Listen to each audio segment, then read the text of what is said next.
Pré-match, match numéro 48. Quart de finale, Sénégal-Guinée équatoriale remporté par le Sénégal. Avant de passer au jeu des questions-réponses, Madame, veuillez vous asseoir s'il vous plaît. Avant de passer au jeu des questions-réponses, nous allons d'abord vous demander de nous tirer les enseignements de cette partie qui a été remportée par votre équipe. Bonjour à tous. Merci beaucoup Aliou. Je crois que l'analyse à chaud qu'on peut faire, ce fut un quart de finale de la CAN. Donc un match disputé, en face de nous une équipe vraiment très belle équipe. Une équipe qui nous a causé par moments des difficultés. Mais je crois que nous faisons quand même une bonne première mi-temps. Je disais à mes garçons à la mi-temps qu'ils allaient reprendre fort. Et ils marquent ce but-là. Et puis on a eu aussi cette faculté, ce mental-là pour pouvoir rester dans le match et marquer ce deuxième but-là et ce troisième but. Je crois que ce but que nous prenons, on aurait bien aimé continuer sans l'encaisser. Mais je crois qu'il faut retenir la victoire. Mais féliciter aussi cette équipe guinéenne.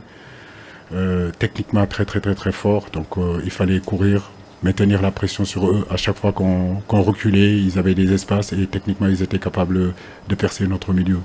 Mais dans l'ensemble, je crois que nous sommes satisfaits. Maintenant, il faut récupérer parce qu'on aura aussi un gros combat face au Burkina Faso.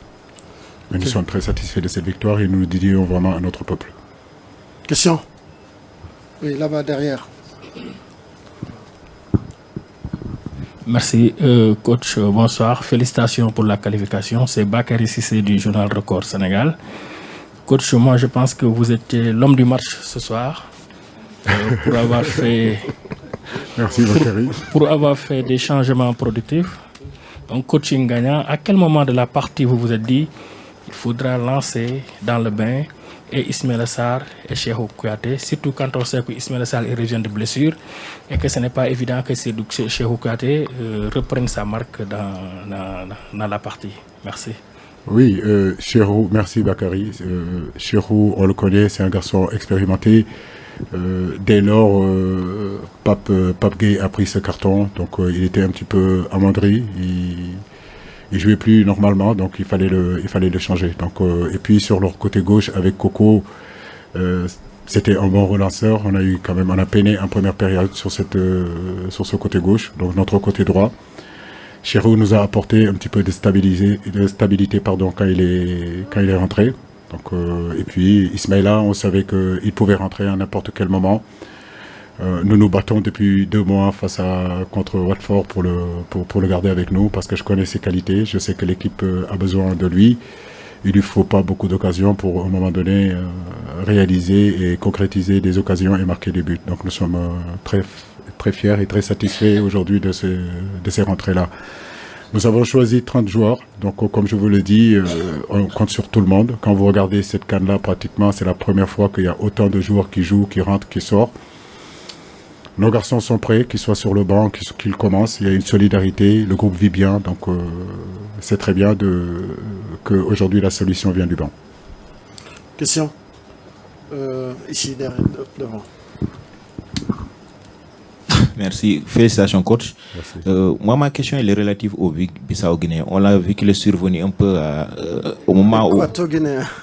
Équato-Guinéen, plutôt. Le but est survenu au moment où l'un de vos attaquants était blessé, Boulaye pour être précis.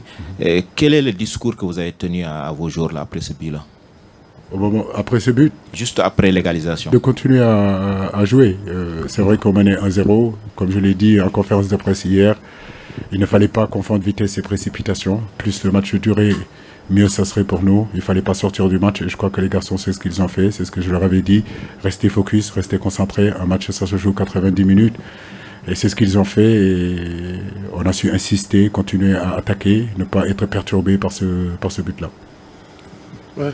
Emmanuel, ici, derrière, micro. Petit.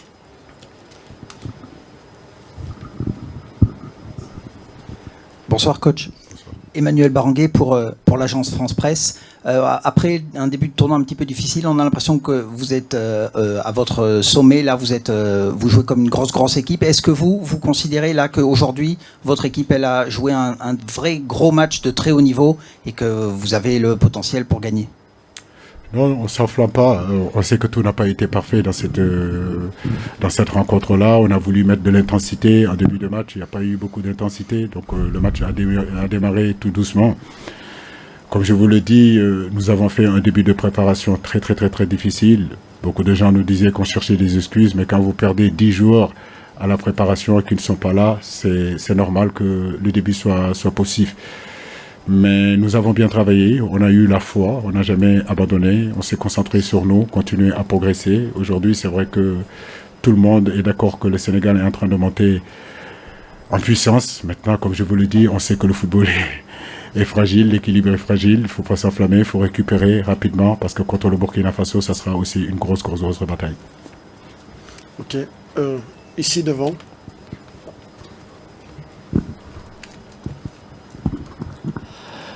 Bonsoir Alio. Bonjour. Félicitations pour la victoire. Le Sénégal a de l'expérience, on va dire, dans cette Coupe d'Afrique des Nations après 2019. Aujourd'hui, vous sortez d'une victoire. Il y a un match dans 3 jours face à une équipe solide, Burkina Faso. Je pense que vous avez déjà vu cette équipe jouer. Quel est le message à envoyer aux joueurs? Surtout qu'on voit toujours le Sénégal arriver au dernier carré, mais à la fin, il y a, on va dire, quelque chose qui manque.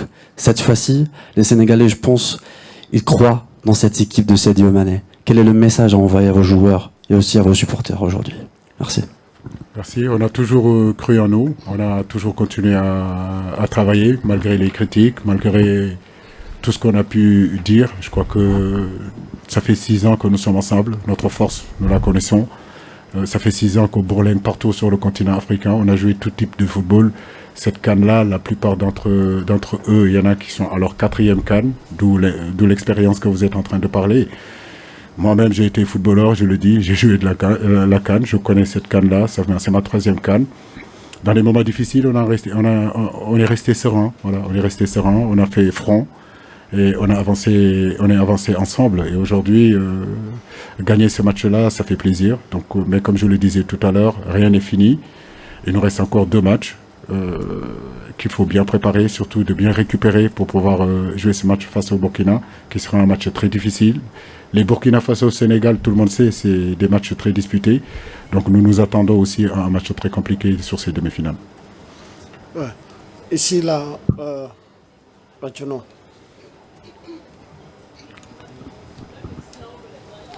Oui, coach, bonsoir et félicitations. Antoine Batuno des éditions Le Pays, Burkina Faso.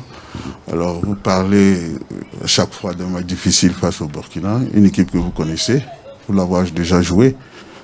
Dakar-Ouaga, un éliminatoire de la CAN. Et voilà, il y a quelques différences aujourd'hui quand vous observez cette équipe du Burkina. Vous dites que ça va être difficile. Vous pensez à cette équipe que vous avez croisée deux fois déjà et à celle d'aujourd'hui. Où se trouve la différence? La différence, c'est que l'équipe qu'on a rencontrée en réalité en 2016-2017, je crois, pour les éliminatoires de la Coupe du Monde, n'est plus la même équipe.